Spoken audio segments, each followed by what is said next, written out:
continuons aujourd'hui le Chayei Moharan. Nous sommes au chapitre 21, Chaf Aleph. Nous dit Rabbi Natan, Ba'et she'amar ha-Torah meshara de sakina, b'Shabbat Chanukah tafkuf samech zayin basouda shlishit shel Shabbat.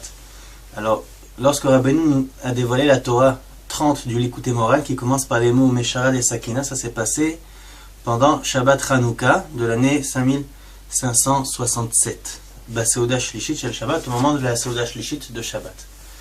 Alors cette Torah est basée sur la paracha de la semaine de Chanukah, qui était la parashat Miketz. Alors Rabbeinu a commencé à parler, avant la Torah, Rabbeinu avait l'habitude de donner un pasouk, en général de citer un pasouk de la paracha, du Chumash, du Navi. Ensuite de développer toute une Torah, et vers la fin de la Torah, il expliquait comment cette Torah se référait au pasouk. Comment cette Torah venait expliquer ce pasouk qui était inclus dans ce pasouk. Alors c'est ce que Rabbeinu a fait au début. Il a commencé cette Torah par le pasouk Vayehi Miketz, qui c'est le premier pasouk de la paracha de Miketz. Alors Vetri la Torah le pasouk Vayehi Miketz, Velo gamar legalot pirush ha pasuk er shayacha ha Torah azot la pasuk anal. Alors Rabbeinu a commencé la Torah en citant ce pasouk Vayehi Miketz. Mais ensuite, quand il a fini de raconter la Torah, il n'a pas fait le lien entre la Torah et ce pasouk-là. Uvemotzei Shabbat, achar Avdala diber imanu. Ve'amar she'im haya rotze lesayem ha-Torah al ha-pasuk hana'al היה צריך לומר עוד הפעם Torah כמו זו שאמר. Ensuite, Motzei Shabbat, il a parlé avec ses chassidim. Rabbeinu, il leur a dit que si jamais il aurait voulu expliquer comment cette Torah était liée au pasuk Vayehi Miketz, il lui aurait fallu qu'il dise une autre Torah de la même taille que cette Torah qu'il avait déjà dévoilée, rien que pour expliquer comment ça se relie avec le pasuk qu'il avait cité.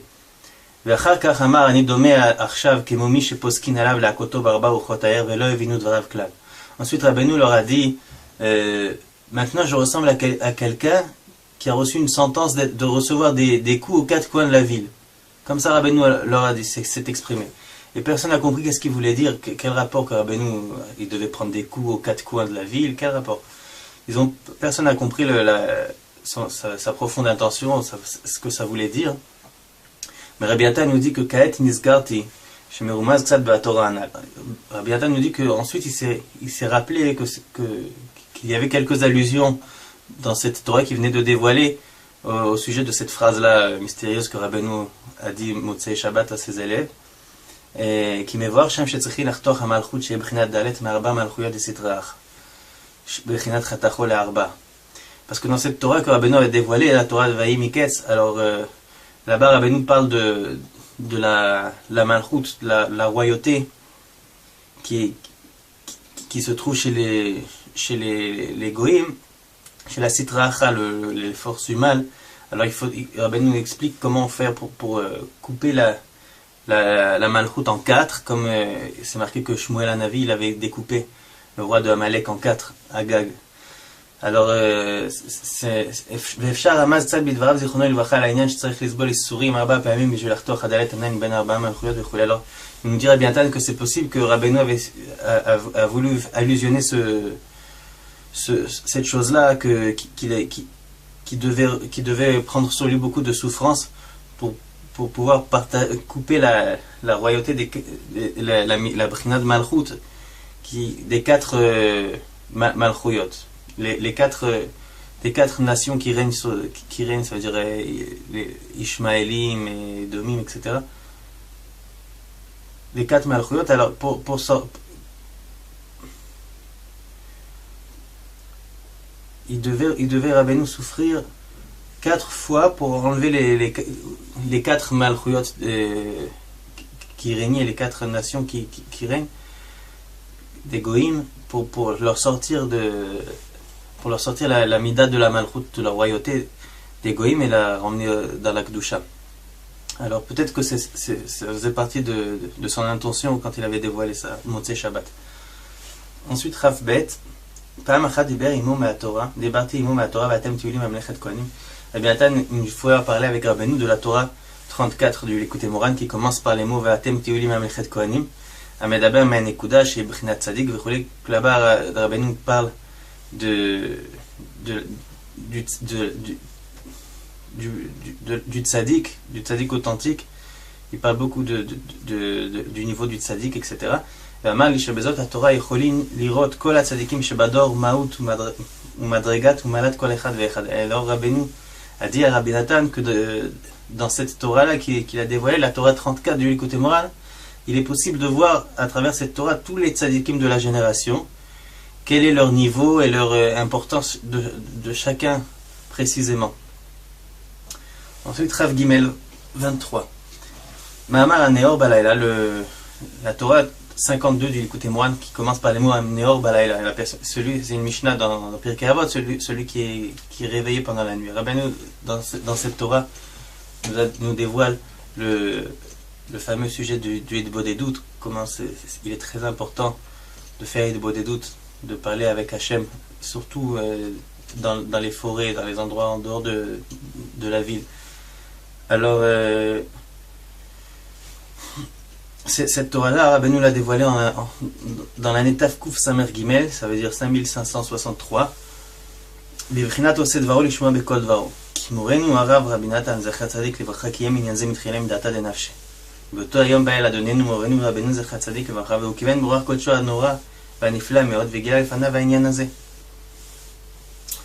Rabbi Nathan avait coutume de faire Hitbod des doutes en dehors de la ville, comme Rabbeinu nous l'a prescrit. Il avait coutume de faire ça encore avant que Rabbeinu ait dévoilé l'importance de ce comportement de faire Hitbod des doutes avec Hachem. Et lui, Rabbi Nathan, il faisait ça de lui-même, parce qu'il ressentait que c'était la chose à faire pour se rapprocher de Dieu.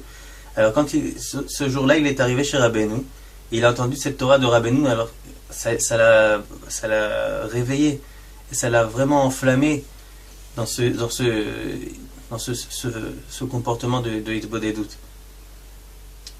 ומורנו הרב רבי נתן זכר צדיק לברכה בשומעו איך שמגלה לפניו עניין הזה שעשה מדעתי דנפשי מה שזוכין על ידי זה וגם מוצא מהגה.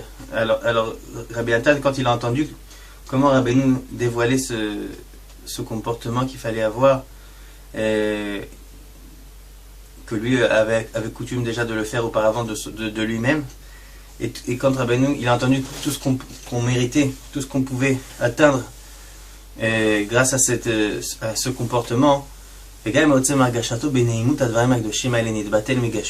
aussi par le fait qu'il ressentait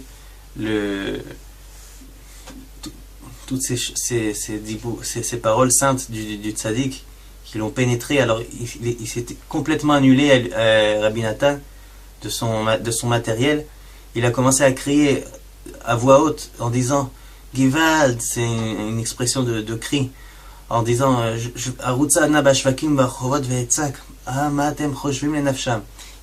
il a commencé à crier Rabbi Nathan, je vais courir maintenant dans les rues, dans les marchés, dans les places publiques et crier.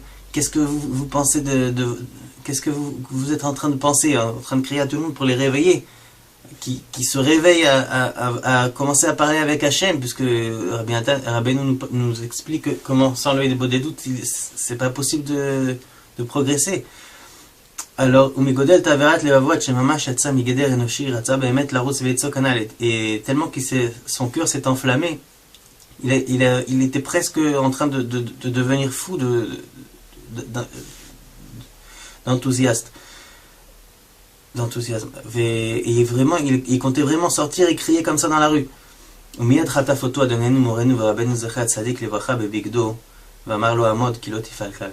Et alors tout de suite, Rabbeinu l'a saisi par son vêtement et il lui a dit reste ici parce que tu n'arriveras pas à obtenir ce que tu cherches à obtenir de cette façon. Ça ne marchera pas, ça ne fonctionnera pas le fait de crier comme ça à tout le monde. Les gens ils se réveilleront pas par ce comportement. Alors voilà. Alors nous, Bezrat Hashim, il faut qu'on prenne sur nous de faire Hitbod des doutes, c'est très important, comme Rabbeinu nous le cite dans cette Torah là 52 du Likutei Moharan. À bientôt.